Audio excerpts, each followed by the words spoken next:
अभी तक भगवत गीता के 10 अध्याय समाप्त हो चुके हैं। आज से हम लोग 11वें अध्याय में प्रवेश करेंगे। 11वां अध्याय प्रारंभ होता है अर्जुन के कहने से। अर्जुन कहते हैं, मुझ पर अनुग्रह करते हुए आपने जो परम गोपनीय आध्यात्मिक वचन कहे, उससे मेरा अज्ञान नष्ट हो गया है और मोह भी समाप्त हो गया है। क्योंकि हे कमल नयन, मैंने भूतों की उत्पत्ति तथा विनाश के संबंध में आपसे सविस्तार सुना और आपकी अविनाशी महिमा भी सुनी।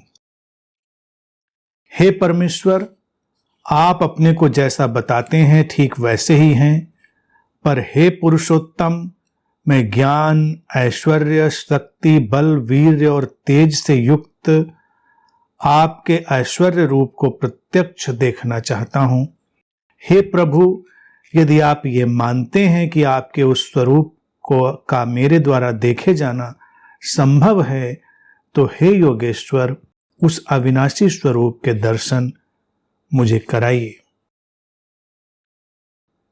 अध्याय 11 एक रोचक मनोविज्ञान से प्रारंभ होता है और कमोबेश हम सब भी उसी जगह पर खड़े हुए हैं, गोल गोल घूमते हुए, चीजों को समझते हुए भी और न समझते हुए भी, आधे इधर आधे उधर। लेकिन जब श्री कृष्ण जैसा कुशल गुरु सामने होता है तो वो जानता है आगे क्या आने वाला है, तो उसकी भूमिका बनाकर चलता है।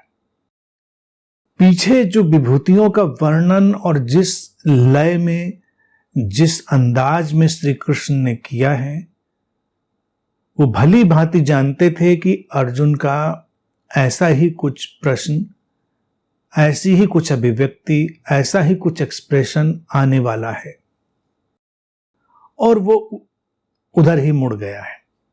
हम सब भी ऐसे ही मुड़ते हैं। अब चूंकि श्री कृष्ण ने इतने कुशलता से बातें सामने रख दी हैं, वो इतने कुशल वक्ता हैं, इतने मधुर वक्ता हैं कि वो इनकार भी नहीं कर पा रहा है। वो ये भी नहीं कह पा रहा है कि जो आपने कहा है वो मैं नहीं मानता, बेकार है वो, क्योंकि उन्होंने उसके अहंकार को भी स्पर्श किया है, बातों का एक तर्क संगत और लयबद्ध ढंग भी रखा है, तो वो स्वीकार करने के लिए तत्पर है। जैसे पांडवों में उन्होंने उसे ही विभूतियों का प्रतीक बता दिया कि अगर देखना है उस स्रोत को, उस निर्वैयक्तिक चेतना को, तो उसके लिए तू ही प्रतीक है। ये तो बात फूलकर कुप्पा होने वाली ही है। तो अर्जुन का अहंकार भी पोषित हुआ है, बुद्धि के और हृदय के तार भी उसके झंकृत हुए हैं, इसीलिए वो अच्छे शब्दों का भी उपयोग कर रहा है श्री कृष्ण के लिए और कह रहा है कि जो भी आपने कहा है मेरा अज्ञान नष्ट हो गया है, मोह भी समाप्त हो गया है। अब यहीं पर अगर ये जो पहला ही वाक्य उसने कहा, ज्ञान नष्ट हो गया, मोह भी समाप्त हो गया, तो इसके बाद तो उसको धनुष उठाना था। श्री कृष्ण इसीलिए तो सारी बात समझा रहे थे। ये कहने के बाद वो बात आगे नहीं बढ़ाता, अज्ञान नष्ट हुआ, मोह समाप्त हुआ तो काम पे लगो, नहीं, वो अभी बात को आगे ले जाएगा। हम लोग जानते ही हैं, सस्पेंस इतना भी नहीं है कि 18 अध्याय हैं तो अभी बात आगे खींचेगी, ये तो सभी को पता है।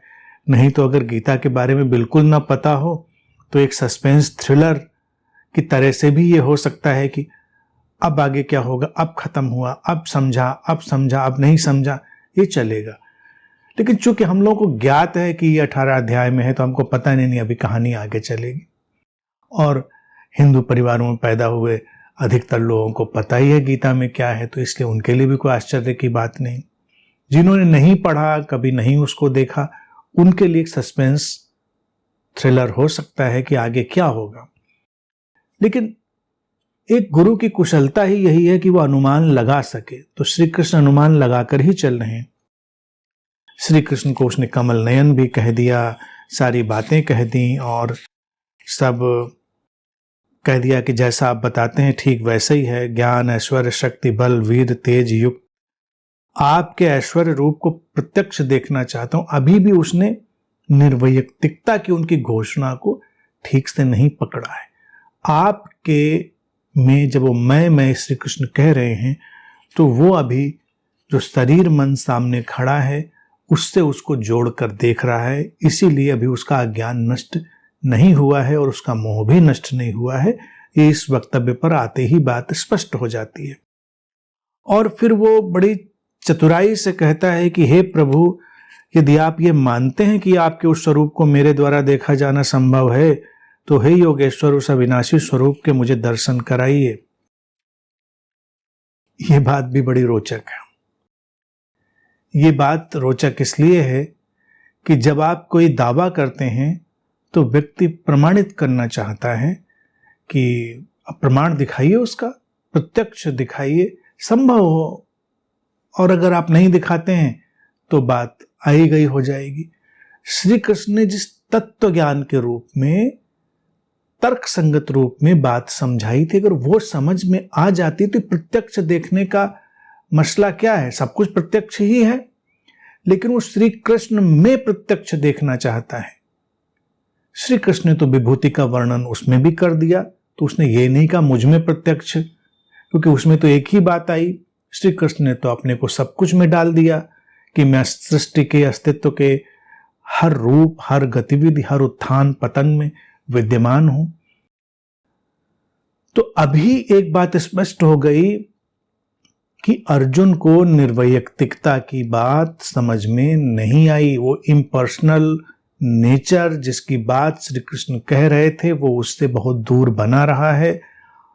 उसने उसको व्यक्तिगत ले लिया है, फेस वैल्यू पे ले लिया। वो श्री कृष्ण को थोड़ी चुनौती भी दे रहा है विनम्रता से कि दिखा दीजिए मुझको, जो आप कह रहे हैं दिखा दीजिए। लेकिन दिखाए जाने की भूमिका श्री कृष्ण पूरी बना के चले आए हैं। इस जगह पर ही श्री कृष्ण वो काम करते हैं जिस पे आज का मनोविज्ञान पूरी कुशलता से विशेषज्ञता हासिल कर चुका है, सम्मोहन। यहां पर मोहन का सम्मोहन आएगा। श्री कृष्ण का जो नाम है मोहन, तो एक तो मोहन उनका व्यक्तित्व, उनकी वाणी, उनकी सारी जीवन की धारा, लेकिन यहां पर वो विशेषज्ञता से सम्मोहन का उपयोग करने वाले हैं। और जो अर्जुन देखेगा, चूंकि सम्मोहन का उपयोग होकर देखा जा रहा है, वो भी उसके मन का ही एक कोना देखना चाह रहा है, तो वो उसको देखकर भी कोई संतुष्ट होने वाला तो है नहीं, तभी तो बात आगे जाएगी। लेकिन श्री कृष्ण उसका उपयोग करने जा रहे हैं और उन्होंने सुझावों का एक लंबा सिलसिला उपयोग में ले लिया है। 10वें अध्याय में देखा होगा, उन्होंने उसको सम्मोहन के सुझावों की जो धारा है उसमें डाल दिया है। आज मनोवैज्ञानिक जो शैली है उसमें हम सम्मोहन की पूरी विशेषज्ञता जानते हैं, उसका पूरा विज्ञान जानते हैं, कैसे हम धीरे धीरे व्यक्ति को विश्राम में ले जाते हैं, कैसे धीरे धीरे उसको एक सुझाव ग्रहण करने की अवस्था में ले जाते हैं और फिर कैसे उसके अवचेतन मन को उभार देते हैं और कैसे वो सारे सुझावों को ग्रहण करके अपने ही मन के सारे स्वरूप को जीवंत बना लेता है। ये पूरा विज्ञान है।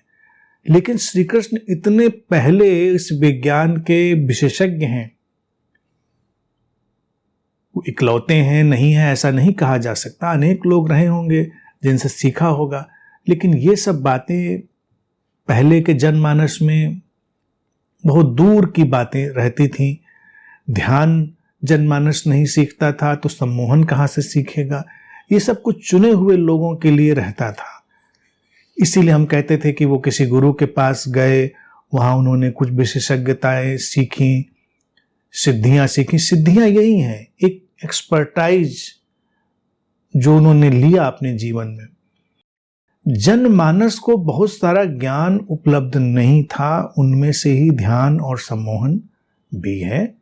श्री कृष्ण उसके विशेषज्ञ हैं, उन्होंने पूरी पृष्ठभूमि बना दी है और अब आगे उस पृष्ठभूमि को और गहरा कर रहे हैं वो, सजेशन के साथ अर्जुन उनके साथ बंध गया है, रिलैक्सेशन की स्टेज में आ चुका है, वो उनको एकटक निहार रहा है, वो मन की ट्रांस स्टेज में करीब करीब जा चुका है। श्री कृष्ण को बस एक झटका देना है और वो ट्रांस में चला जाएगा। अब वो क्या माहौल बना रहे हैं?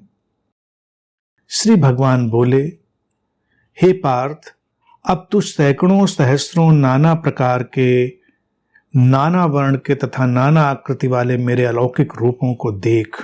देख, उन्होंने कोई ये नहीं दिया कि देख सकता है, उन्होंने कहा देख। सजेशन डायरेक्ट होता है। हे भरतवंशी, तू मुझ में आदित्य के 12 पुत्रों को, 8 वसुओं को, ग्राह्य रुद्रों को, दोनों अश्विनी कुमारों को, 49 मरुदगणों को देख तथा और भी पहले अनदेखे आश्चर्यमय रूपों को देख। हे अर्जुन, अब मेरे इस शरीर में एक ही स्थान पर स्थित चराचर सहित संपूर्ण जगत को देख तथा वो सब देख जो तू देखने की इच्छा रखता है। और यहां पर उन्होंने एक शब्द उपयोग किया है जो संस्कृत में है, मम देहे गुडाकेश। गुडाकेश जो अपनी निद्रा पर नियंत्रण पा चुका हो वो है। तो अर्जुन को यहाँ पर गुडाकेश संबोधित करने का तात्पर्य भी है कि उसको रिलैक्सेशन के प्रति जागृत कर देना। उसको ये कह रहे हैं कि तू बहुत सजग है, सतर्क है, अवेयर है, तू सो नहीं रहा है, वो ट्रांस में स्लिप कर रहा है, वो धीरे धीरे इस अवस्था में जा रहा है कि अब वो सुझाव ग्रहण कर रहा है। तो उसको वो कहते हैं तू सचेतन रहेगा, गुडाकेश है, तू जागा रहेगा, बाकी संसार से सो जाएगा क्योंकि तू गुडाकेश है, निद्रा पर तेरी विजय है और जो मैं कहूंगा वो तुझे सुनाई देगा और तू समझ पाएगा, अनुभव कर पाएगा। फिर वो कहते हैं परंतु तू अपने इन साधारण मानवीय आंखों से ये सब नहीं देख पाएगा, अतः मैं तुम्हें दिव्य आंखें देता हूं और इनसे तू मेरी ईश्वरीय योग शक्ति को देख। अब श्री कृष्ण क्या करते हैं, एक टक उसकी आंखों में देखते हैं। अब वो बिल्कुल एक एक्सपर्ट हिप्नोटिस्ट की तरह काम कर रहे हैं। वो कहते हैं मैं जो तुझे दिव्य दृष्टि देने वाला हूं, तू देख इधर, तू ऐसे थोड़े देख पाएगा जो आंख फाड़ कर देख रहा है कि अभी सब कुछ मेरे अंदर दिख जाएगा। सब दिखेगा, अभी देख, मेरी आंखों की तरफ देख। और एक बार उसके मस्तक को स्पर्श करते हैं, हल्का सा जर्क, हल्का सा पुश, ट्रांस में चला गया। अब वो जो ट्रांस में चला गया तो सारे सुझाव जो श्री कृष्ण दे चुके हैं वो सब उसको दिखाई देने लगेंगे। सम्मोहन का ये एक अभूतपूर्व प्रयोग है। इसी प्रयोग की प्रक्रिया पर अध्यात्म जगत के सारे चमत्कारिक अनुभव खड़े हैं, सारे जो अतीन्द्रिय अनुभव हैं वो खड़े हैं। जैसे योगानंद की ऑटोबायोग्राफी में वो वर्णन करते हैं कि महाअवतार बाबा जी जैसे कोई व्यक्ति, एक कैरेक्टर वो गढ़ते हैं महाअवतार बाबा जी का, जो कि एक काल्पनिक कैरेक्टर है। और वो कहते हैं कि उनके गुरु के गुरु लहेड़ी महा से हिमालय पहुंचते हैं और वो उनके लिए एक स्वर्ण महल की रचना कर देते हैं। अचानक वो देखना चाहते हैं, अनुभव करना चाहते हैं और वो उनकी आंखों में झांकते हैं, जैसे श्री कृष्ण यहाँ पर अर्जुन की आंखों में झांके, और बस एक स्नैप और उनके लिए स्वर्ण महल प्रकट हो जाता है। वो एंजॉय करते हैं, घूमते हैं, महसूस करते हैं, फिर एक स्नैप और उससे बाहर। आज के मनोविज्ञान में हम इन चीज़ों को बहुत सरलता से जानते हैं और कितने ही ऐसे एक्सपर्ट हिप्नोटिस्ट को हम ढूंढ सकते हैं जो ये सारी चीज़ें इतनी ही कुशलता से करके दिखा देंगे। कोई इसमें आश्चर्य की बात नहीं है। जितना वर्णन है सारा वर्णन वहाँ पर व्यक्ति के लिए सार्थक हो जाएगा, सजीव हो जाएगा, कोई उसमें अंतर रहने वाला नहीं है। अब संजय कहते हैं कि क्या चल रहा है। अब संजय भी यहाँ पर एक फिक्शनल कैरेक्टर है जो इसको जोड़ता है, एक सूत्रधार है गीता का, क्योंकि सम्मोहन जो है वो वैयक्तिक चल रहा है। अर्जुन के भीतर सम्मोहन की गतिविधि चल रही है, वर्णन संजय के द्वारा हो रहा है, क्योंकि वर्णन तो फिर कोई और करेगा जो जानता है सम्मोहन को कि ऐसा ऐसा हुआ, ऐसा अर्जुन देख रहा है। तो या तो हम ऐसा मान सकते हैं कि एक संजय जो कैरेक्टर है ये भी सम्मोहन का पूरा ज्ञाता है, क्योंकि इसके लिए भी वर्णन पहले आया कि दिव्य दृष्टि वाला व्यक्ति है ये, दिव्य दृष्टि शायद संभवतः हम उस युग में उन्हीं लोगों को कहते हों जो मानवीय मन के गहरे पक्ष को देख पाने में सक्षम होते हों, जो मानवीय मनोविज्ञान के उतार चढ़ाव को देख सकते हों, जो उन बारीकियों को समझ सकते हों, उस बुनावट को, मन की उस बनावट को जो अच्छे से अध्ययन कर चुके हों, उसको समझ चुके हों, उनको हम दिव्य दृष्टि संपन्न लोग कहते हो। ऐसा शायद शब्दावली में उपयोग रहा हो।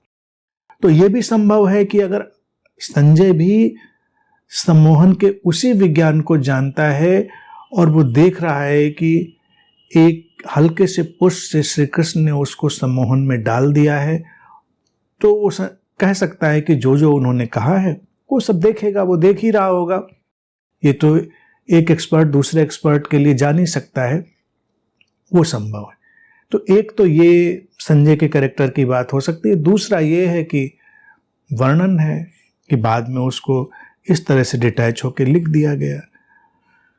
तो संजय कहते हैं, हे राजन, ऐसा कहकर महायोगेश्वर और सब पापों के नाशक भगवान ने अर्जुन को अपना परम ऐश्वर्य युक्त दिव्य स्वरूप दिखलाया।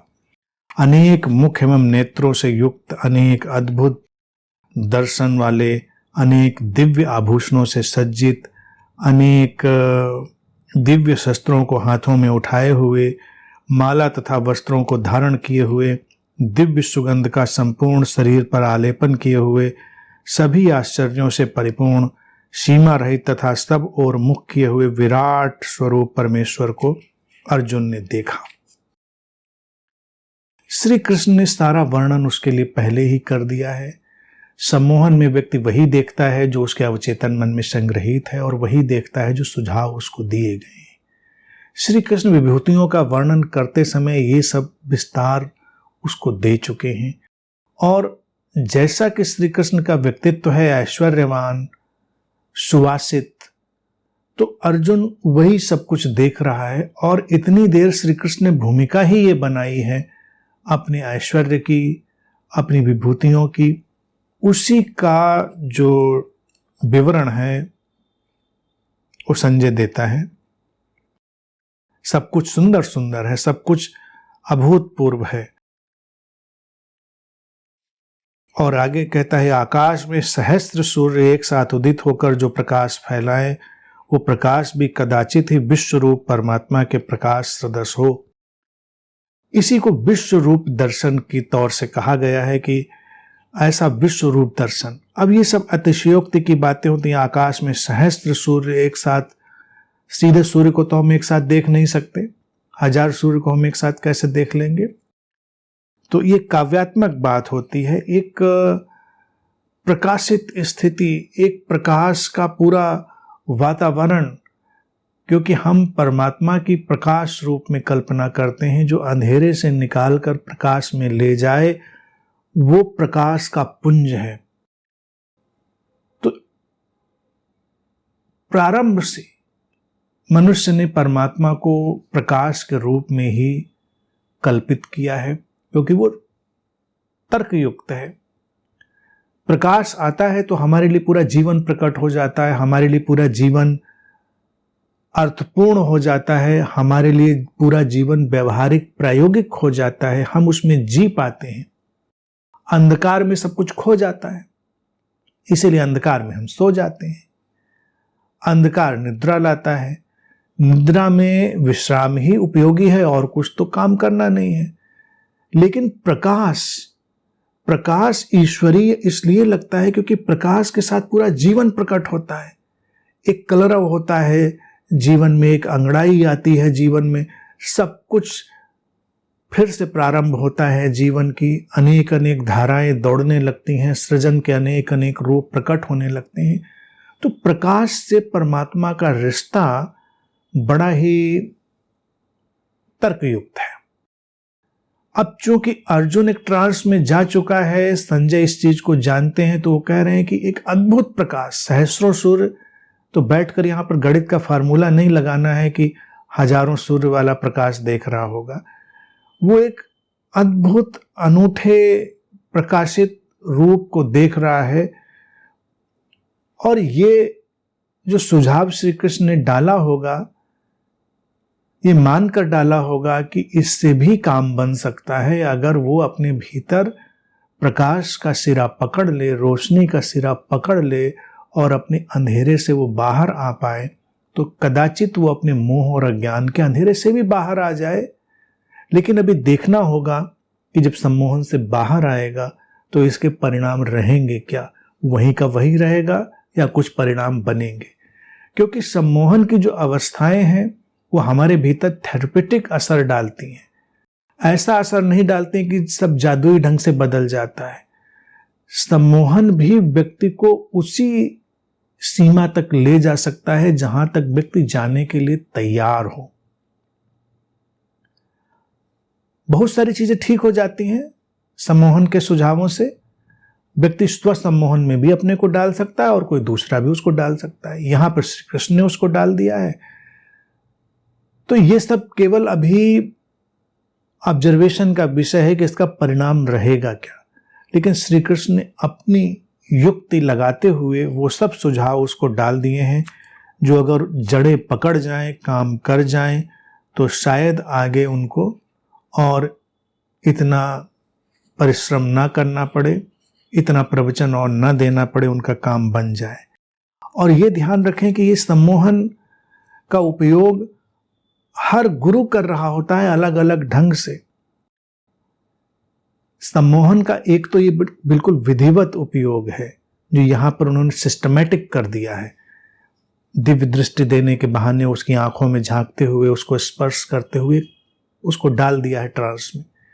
लेकिन प्रेम भी सम्मोहन का एक वातावरण रचता है। गुरु का, एक बुद्ध का जो प्रेम है वो भी हमारे लिए एक मोहन बनता है जिसके सहारे हम बहुत कुछ बदल पाते हैं जीवन में। कल्पना करिए किसी के जीवन में प्रेम की किरण उतर आए, कितना जीवन उसका बदल के रह जाता है। लेकिन प्रेम की किरण सार्थक ढंग से उतरे ना।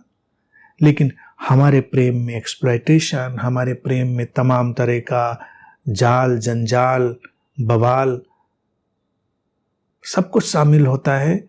तो हम सम्मोहित तो होते हैं लेकिन हम नष्ट भी होते हैं, हम मानसिक रूप से रुग्ण भी होते हैं। इसलिए तथाकथित प्रेम जीवन में उलझाव के अनेक अनेक धरातल ले आता है। लेकिन अगर प्रेम शुद्ध हो, वो प्रेम जिसे श्री कृष्ण यहाँ पर उपयोग में ला रहे हैं, एक दैवीय प्रेम। इसलिए संजय ने दिव्य दिव्य दिव्य शब्द बहुत बार उपयोग कर दिया। दिव्य का अर्थ ही होता है बेशर्त, निस्वार्थ। जो प्रकट हो रहा है वो दिव्य है। एक फूल खिला है शाख पर, वो दिव्य है इसलिए क्योंकि फूल को कोई लेना देना नहीं है। लेकिन फूल से भी हम सम्मोहित हो जाते हैं। कितना सहज है सम्मोहन। देखो, एक फूल खिला, हम बरबस खिंचे हुए चले जाते हैं उसके पास। फूल ने हमको बुलाया थोड़ी, उसने हमको इनवाइट नहीं किया, मैसेज नहीं भेजा। खिलावट ही सम्मोहक है। जहां कहीं फ्लावरिंग होगी वो अपने आप में सम्मोहक है। हर सौंदर्य का जो ढंग है वो सम्मोहक है। सुंदरता सम्मोहित कर लेती है, मधुरता सम्मोहित कर लेती है। जहां कहीं कुछ भी श्रेष्ठ है वो सम्मोहित कर लेता है। और श्री कृष्ण ने इस डिवाइस का, इस टैक्टिक्स का कैसे टेक्निकल उपयोग किया उसको समझ लें। विभूतियों का वर्णन करने के बहाने, उसको समझाने के बहाने कि मैं अर्थात निर्वैयक्तिक चेतना, अर्जुन चाहे उनको समझ ले कि वो अपने लिए कह रहे हैं। ये खतरा लिया उन्होंने, ये रिस्क लिया और ये देखिए वहीं पर आकर उलझ गया। वो उनसे कह रहा है कि अपने भीतर दिखाओ मुझको, उस विश्वरूप को, उस विराटता को, उस विभूति को। श्री कृष्ण की जो आशंका थी फलीभूत हो गई और वो भली भांति जानते हुए कि ये खतरा है, उन्होंने इन सारी बातों का उपयोग किया और किया इस कुशलता से, इस वैज्ञानिकता से कि उसको एक अलग धरातल से सम्मोहन में वो ले गए। क्योंकि यहां पर यह मौका नहीं था कि उसको विधिवत जो और तरीके हैं उनसे सम्मोहन में डाला जाए। तो उसको श्रेष्ठ का स्मरण करा रहे हैं। प्रकृति में जहां कहीं सुंदरतम, सर्वोत्तम, ऐश्वर्य युक्त, कांति युक्त जो कुछ भी है शक्ति युक्त, उस सब का स्मरण दिला रहे हैं। वसंत देखो तुम, ये देखो तुम, वो देखो तुम, और उसकी निगाहें अंदर अंदर अंदर अंदर उसके मन में सब भटक रही हैं, मन खिंचा जा रहा है। आकाश में इंद्रधनुष आ जाए, मन खिंच जाता है। रास्ते पर पत्थर पड़े हों, मन नहीं खिंचता। पत्थरों के बीच हीरा डाल दीजिए, चमचमाता हुआ, मन खिंच जाता है। पत्ते टूट रहे हों, मन उतना नहीं खिंचता, लेकिन उन टूटे पत्ते, नंगी शाखों के बीच कोपले फूटने लगे, फूल खिलने लगे, मन बरबस खिंच जाता है। बसंत इसी को तो कहते। जहां कहीं भी तमाम पशु खड़े हों, उन पशुओं के बीच कोई सुंदर पशु दिख जाए, हम बरबस खिंच जाते हैं। तो इसीलिए उन्होंने ये मैं अश्व हूं, वो हाथी हूं, वो घोड़ा हूं, वो गधा हूं, वो मोर हूं, तीतर हूं, सब वर्णन कर दिया उन्होंने, जो जो उनके लिए संभव था श्री कृष्ण के लिए। और उसकी आंखें लगातार अंतर मन में घूम रही हैं, श्रेष्ठ को देखते हुए, सर्वोत्तम को देखते हुए। तो वो सम्मोहन की टेक्नोलॉजी का उपयोग करते चले जा रहे हैं। मन जिस बात पर खिंचता है, उधर उधर उसको उन्होंने अंदर से पहले ही खींच लिया है, और फिर उन्होंने ये देखो मेरे भीतर, ये देखो, जो कुछ वो बोलते जा रहे हैं उस ट्रांस में वो सब देखते जा रहा है। सम्मोहन का यही ढंग है, यही ढांचा है। हम दैनिक जीवन में जाने अनजाने उसका उपयोग कर रहे हैं। हम जानकर भी कर सकते हैं। जानकर करें तो जीवन बहुत अच्छा हो जाएगा। जानकर करेंगे तब कैसे करेंगे? जैसे श्री कृष्ण ने सधे हुए सिलसिलेवार शब्दों का उपयोग किया है, वैसे करिए। श्री कृष्ण ने प्रशंसात्मक शब्दों का उपयोग किया है, वो भी सम्मोहन के लिए अति आवश्यक होते हैं। हे गुडाकेश, हे परंताप, हे महाबाहो, सुंदर सुंदर बढ़िया बढ़िया शब्द। अच्छे शब्द किसी के लिए बोलिए, सब झांसे में आ जाते हैं। आप महामानव हैं, अति मानव हैं। आप जैसा व्यक्ति इस धरती पर कभी पैदा नहीं हुआ। मार्केटिंग वाले भी तो एक सम्मोहन की हल्की सी परत फेंक रहे होते हैं व्यक्ति के ऊपर। अच्छा तो सामान खरीद लेते हैं। अति मानव है, महामानव है, तो आपको खरीद लेना चाहिए सामान। अब इस सामान खरीदने से आपके महामानव और अतिमानव होने का क्या लेना देना? नहीं। आप कितने सुंदर हैं, आपकी मुस्कान कितनी अच्छी है। सबको प्रशंसा भाती है, लुभाती है, और स्त्रियों को ज्यादा लुभाती है। इसलिए स्त्रियां इस तरह की बातों के गड्ढे में ज्यादा गिर जाती हैं। कोई भी चालाक स्टूपिड व्यक्ति आकर उनकी प्रशंसा शुरू कर दे और प्रशंसा के साथ उनका दुख दर्द का गाना सुन ले, पूरे हो गया। तो अभी कृष्ण ने क्या किया है देखो, समझो बात को। ये एक टेक्नोलॉजी है। पहले तो उसके दुख दर्द का गाना सुना है, नहीं हो रहा मुझसे, मैं नहीं कर पा रहा हूँ, शरीर शिथिल हो गया है, भागने का मन कर रहा है, क्या रखा है इसमें, जीवन क्या है। कृष्ण ने सुना सब, ठीक है। फिर उसकी प्रशंसा कर रहे हैं कि तू तो श्रेष्ठ मानव है, विभूतियों का प्रतिनिधित्व करने वाला है, तू ऐसा है, तू वैसा है। जगा रहे हैं, उसके भीतर की शक्तियों को जगा रहे हैं। हर व्यक्ति उसके लिए वल्नरेबल है। मनोविज्ञान में स्त्रियां ज्यादा वल्नरेबल हैं।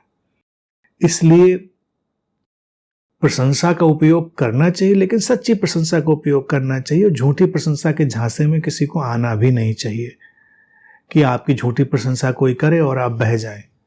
उससे सावधान रहना चाहिए। वो उपयोग हर जगह किया जा रहा होता है। चुनाव में देखिए, नेता लोग नहीं करते हैं क्या? अपने देश में तो कितना होता है, 5 साल झांकने नहीं आते नेता। आपका एक काम नहीं करेंगे, आप उनसे मिल नहीं सकते, दूर से आप उनको दर्शन करिए, लेकिन वहां पर बड़े से बड़ा नेता हाथ जोड़ के खड़ा है। अब एक साधारण से सामान्य से व्यक्ति को कोई बहुत बड़ा व्यक्ति हाथ जोड़कर खड़ा है, उसके अंदर कुछ अहंकार हिलता है, वो गदगद होता है। भले वो अभी गुस्से में है कि देखिए 5 साल बाद फिर आ गया, लेकिन देखो मनोविज्ञान, हर बार वो हाथ जोड़ना काम आ जाता है।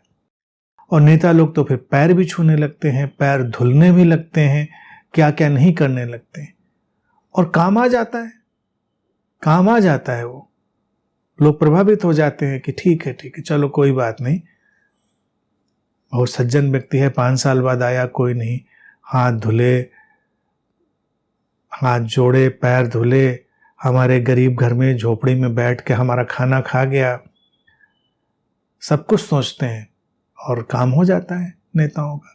तो नेता, अभिनेता, बाजार सब सम्मोहन का उपयोग कर रहे हैं। ये लगातार जो बम्बार्डमेंट हमारे ऊपर एडवर्टीजमेंट का होता है वो सम्मोहन के विज्ञान पर ही खड़ा होता है।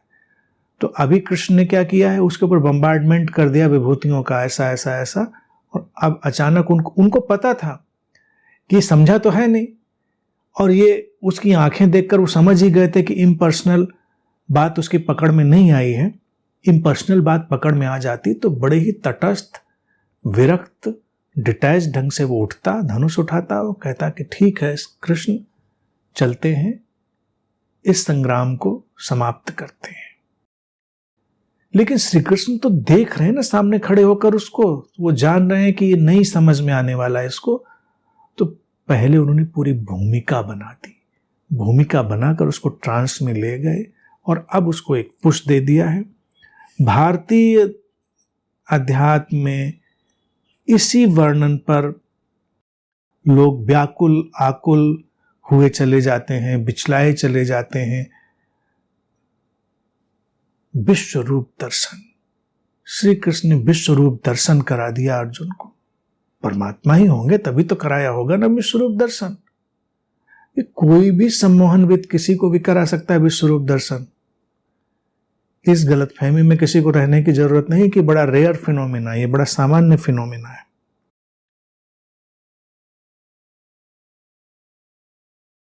आगे संजय ये भी बताते हैं कि उस समय पांडुपुत्र अर्जुन ने अनेक प्रकार से विभक्त जगत को देवों के देव श्री कृष्ण भगवान के शरीर में एक ही स्थान पर स्थित देखा। उसके पश्चात आश्चर्य में डूबे तथा शरीर में पुलक लिए हुए अर्जुन ने प्रकाश में विश्वरूप परमात्मा को श्रद्धा एवं भक्ति सहित सिर नवाकर प्रणाम किया और हाथ जोड़कर यूं कहा,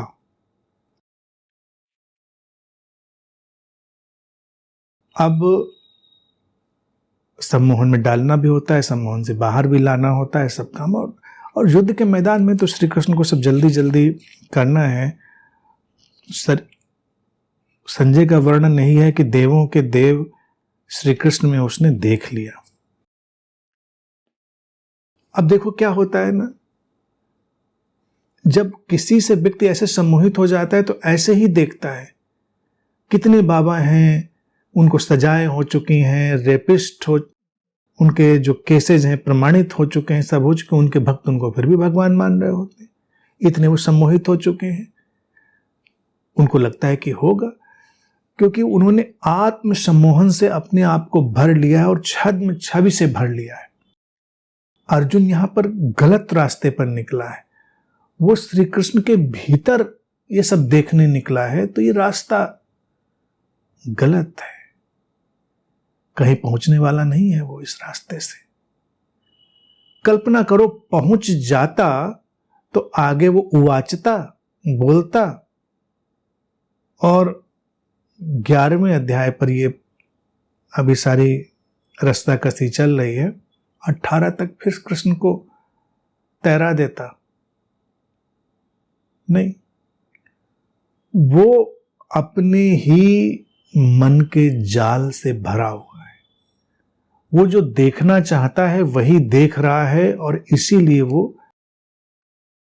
इस विश्व रूप दर्शन के बाद भी रूपांतरित नहीं हुआ है। और हम क्या सोचते हैं, एक बार हमको विश्व रूप दर्शन दिख जाए, हम जाएं गुरु जी के पास और उनके अंदर ब्रह्मांड, सूरज, चांद, सितारे दिख जाएं तो मजा आ जाए। देख लोगे तब भी गुरु जी का सिर फोड़ के ही आओगे, कोई फर्क नहीं पड़ता देख लेने से, क्योंकि एक अवस्था थी, एक सपना था, एक झक थी, एक उचंग थी, देखा बात खत्म हो गई। उससे क्या फर्क पड़ता है, कोई फर्क पड़ता है? व्यवहारिक जीवन में, दैनिक जीवन में उससे कोई अंतर पड़ता है? कोई अंतर नहीं पड़ता। सो इसके ऊपर भी कोई अंतर नहीं पड़ा। आगे बोल रहा है, मैं एज्यूम कर सकता हूं कुछ अंतर नहीं पड़ा होगा। अर्जुन बोले, हे देव, मैं आपके शरीर में सभी देवों को भूतों के अनेकानेक समुदाय को, कमल पर विराजमान ब्रह्म को, महादेव को तथा संपूर्ण ऋषियों एवं दिव्य सर्पों को देख रहा हूँ। हे संपूर्ण जगत के स्वामी, मैं देख रहा हूँ कि आप अनेक भुजा, पेट, मुख और नेत्रधारी हैं तथा आपका रूप सब ओर से अनंत है। हे विश्वरूप, मैंने आपके अंत को, न मध्य को और न आदि को ही देख पा रहा हूँ। मैं आपके मुकुट युक्त, गदा युक्त, चक्र युक्त तथा सब ओर से प्रकाशमान तेज के पुंज, प्रज्वलित अग्नि एवं सूर्य के सदृश ज्योति युक्त, कठिनाई से देखे जाने योग्य और सब भांति अप्रमेय स्वरूप देख रहा हूँ।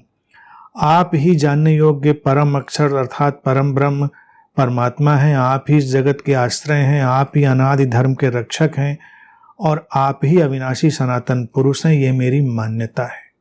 जो जो श्री कृष्ण पहले समझाए हैं उसको वो फिर उसको पेस्ट कर रहा है उसके अवचेतन मन से। अभी सम्मोहन उसका जारी है तो उसको वो उस तरह से पेश कर रहा है। आपको आदि अंत और मध्य रहित अनंत सामर्थ्य से पूर्ण, अनंत भुजा वाले, चंद्र सूर्य रूप नेत्रों वाले, प्रज्वलित अग्नि रूप मुख वाले तथा अपने तेज से इस जगत को तपाने वाले के रूप में देख रहा हूँ। हे महात्मा, स्वर्ग एवं पृथ्वी के बीच स्थित आकाश तथा सभी दिशाएं एक आप से ही परिपूर्ण हैं तथा आपके इस अलौकिक और भयावह रूप को देखकर तीनों लोग अत्यधिक व्यथित हो रहे हैं। देवताओं के समूह आप में प्रवेश करते हैं और कुछ भयभीत हाथ जोड़कर आपके गुण एवं नाम का उच्चारण करते हैं। महर्षि एवं सिद्धों के समुदाय कल्याण हो कहकर श्रेष्ठ स्रोतों से आपकी स्तुति करते हैं। ये जो 11 रुद्र, 12 आदित्य, 8 वसु, साध्य गुण, विश्वदेव, अश्वनी कुमार, मरुदगण, पितरों का समुदाय, गंधर्व, यक्ष, राक्षस तथा सिद्धों के समुदाय हैं, वे सब विस्मय के साथ आपको देख रहे हैं। हे महाबाहो, आपके अनेकानेक मुख, नेत्र, हाथ, जंघा, पैर, उदर, दाढ़ से युक्त अत्यंत विकराल महान रूप को देखकर सब लोग व्याकुल हो रहे हैं तथा मैं भी व्याकुल हो रहा हूँ। हे विष्णु, इसका कारण यह है कि आकाश को स्पर्श करने वाले दीप्यमान अनेक वर्णों वाले तथा फैलाए हुए मुख और प्रकाशमान विशाल नेत्रधारी आपको देखकर मैं भयभीत अंतःकरण के साथ धीरज और शांति नहीं पा रहा हूँ। दाढ़ों के कारण विकराल और प्रलय काल को अग्नि के समान प्रज्वलित आपके मुख को देखकर मैं दिशाओं को नहीं पहचान पा रहा हूँ और सुख का भी अनुभव नहीं कर रहा हूँ। अतः हे देवेश, हे जगन निवास, आप प्रसन्न हो। धृतराष्ट्र के पुत्र राजाओं के समूह के साथ आप में प्रवेश कर रहे हैं और भीष्म, पितामह, द्रोणाचार्य, कर्ण तथा हमारे पक्ष के भी प्रधान अपने योद्धाओं के साथ सबके सब आपके दाढ़ों के विकराल भयानक मुख में बड़े वेग से दौड़ते हुए प्रवेश कर रहे हैं और कई चूर्ण हुए सिरों के साथ आपके दांतों के बीच में लगे हुए दृष्टिगत हो रहे हैं। बोलता जा रहा है। अब उसका यह प्रलाप चल रहा है, जैसे एक ट्रांस में पड़ा हुआ व्यक्ति अपना एक प्रलाप कर रहा है। देख लिया है, कन्विंस नहीं है, इसलिए डरा हुआ भी है कि मुझे डर लग रहा है। सब आपके भीतर समा रहा है, सब युद्ध होते चले जा रहे हैं। बिल्कुल इस समय मूवी चल रही उसके भीतर निश्चित ही, तो बोलता चला जा रहा है। जैसे अधिकांश नदियों के जल प्रवाह स्वाभाविक रूप से समुद्र की ओर दौड़ते हैं अर्थात समुद्र में जाते हैं, वैसे ही नरलोक के ये वीर भी आपके प्रज्वलित मुखों में प्रवेश कर रहे हैं, क्योंकि युद्ध में इसी बात की चर्चा चल रही है, मरना है, मारना है, तो वो देख रहा है उनको उस तरह से। पतंगे जिस प्रकार अपने नाश के लिए प्रज्वलित अग्नि में अतिवेग से उड़ते हुए प्रवेश करते हैं, उसी प्रकार ये सभी लोग अपने नाश के लिए आपके मुखों में अतिवेग से प्रवेश कर रहे हैं। उन सभी लोगों को आप अपने प्रज्वलित मुखों से निगलते हुए उनको सभी ओर से बार बार चाट रहे हैं। हे विष्णु, आपका प्रचंड प्रकाश संपूर्ण जगत को अपने तेज द्वारा परिपूर्ण करके तपा रहा है।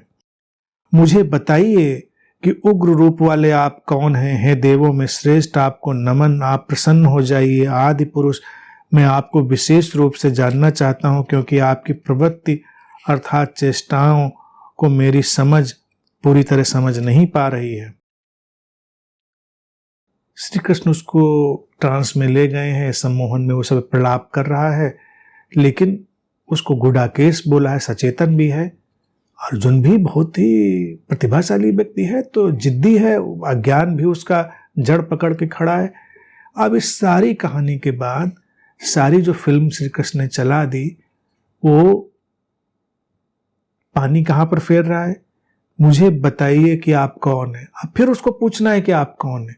अभी कह रहा था कि आप दिखा दो तो हम मान जाएं, जैसे कहीं फंस गए तो हमारे चाचा विधायक हैं, फोन पे बात कराओ।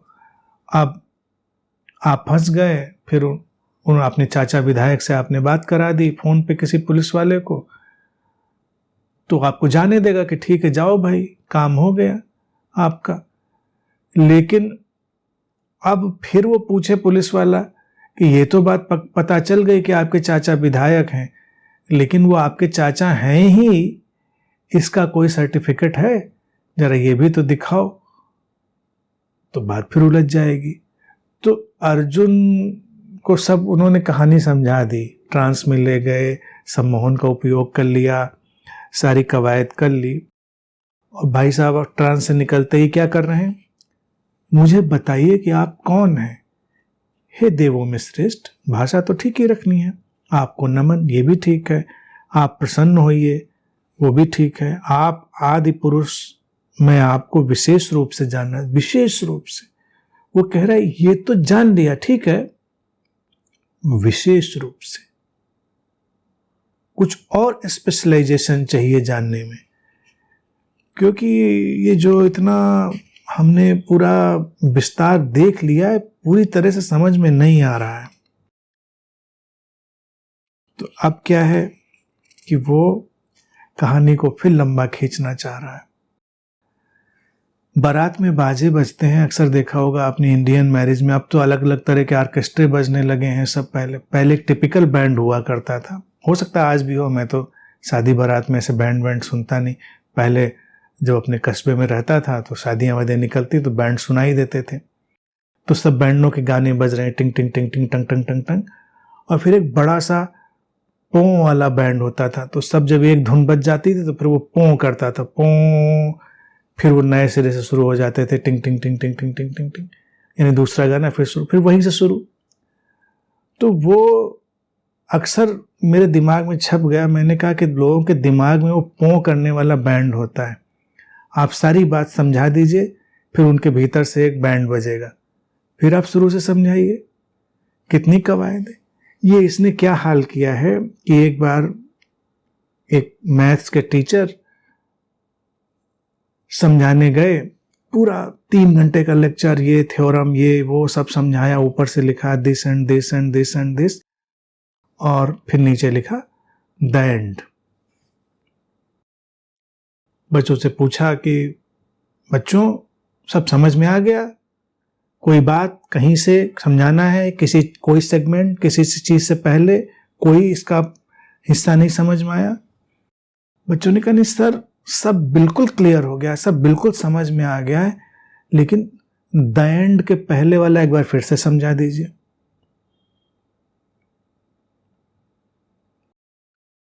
टीचर ने तो चाक वाक चला के मारी होगी बच्चों को, या गुस्से में चला गया होगा छोड़ के, या कहा होगा कल अब समझना, कल आएंगे। वो 3 घंटे दोबारा थोड़ा ही लेक्चर देगा। लेकिन गुरुओं का, बुद्धों का धैर्य देखिए, वो फिर शुरू हो जाएंगे।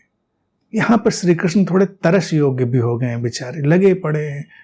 अब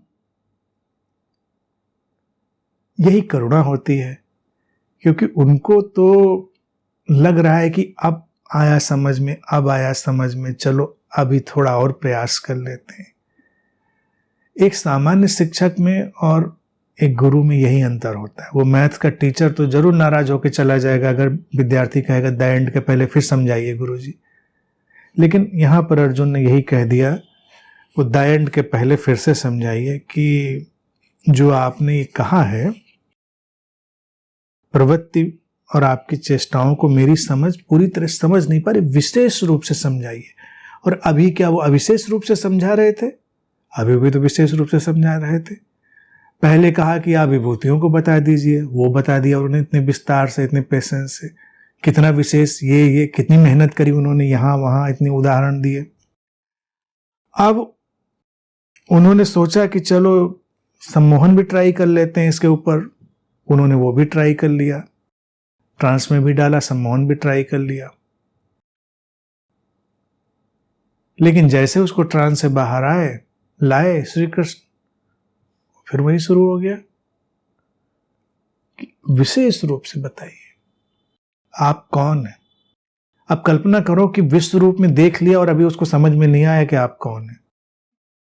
कॉमन सेंस का व्यक्ति भी अगर इस बात से कन्विंस हो कि मैंने इतना विराट व्यक्तित्व देख लिया है जिसके भीतर सब जन्म मृत्यु सृजन प्रलय सब कुछ शामिल है, तो पूछने के लिए शेष क्या रह गया। आदित्य रुद्र अश्विनी कुमार मारुत विष्णु सब कुछ उन्होंने देख लिया, नदी पहाड़ जंगल सब कुछ उन्होंने ट्रांस में डाल दिया। इसीलिए सम्मोहन एक सीमा तक कारगर होता है, क्योंकि सम्मोहन मन पर ही तो काम कर रहा है। व्यक्ति की मन की सीमाओं को वो नहीं तोड़ सकता। मन की सीमाएं तो टूटेंगी उसकी स्पष्टतम समझ के साथ, अन्यथा मन की सीमाएं नहीं टूटेंगी। एक बुद्ध उस समझ के प्रकाश को हमारे जीवन में लाता है। अब इधर देखो, सम्मोहन का प्रयोग बुद्ध ने भी किया। वो 3 बार बातें जो अपनी दोहराते थे, पहले के उनके जो वचन संकलित थे वो 3-3 बार लिखे जाते थे, फिर बाद में लोगों ने छांट दिए, एक बार कहते, एक बात को 3 बार कहते। 3 बार रिपीट करना भी एक ट्रांस क्रिएट करना, व्यक्ति के भीतर उतर जाए। फिर उन्होंने जो निर्मित किए, बुद्धम शरणम गच्छामि धम्मम शरणम संघम शरणम, इनके रिद्म इनका गायन ये ट्रांस में डाल देता था। इतने लोग बुद्ध का विरोध करने वाले थे, लेकिन जब उनके हजारों भिक्षु हजारों शिष्य एक साथ बुद्धम शरणम गाते हुए प्रवेश करते थे कहीं भी किसी भी इलाके में, तो वो धुन वो लय और वो रिपीटिशन सुनते सुनते लोग ट्रांस में चले जाते थे।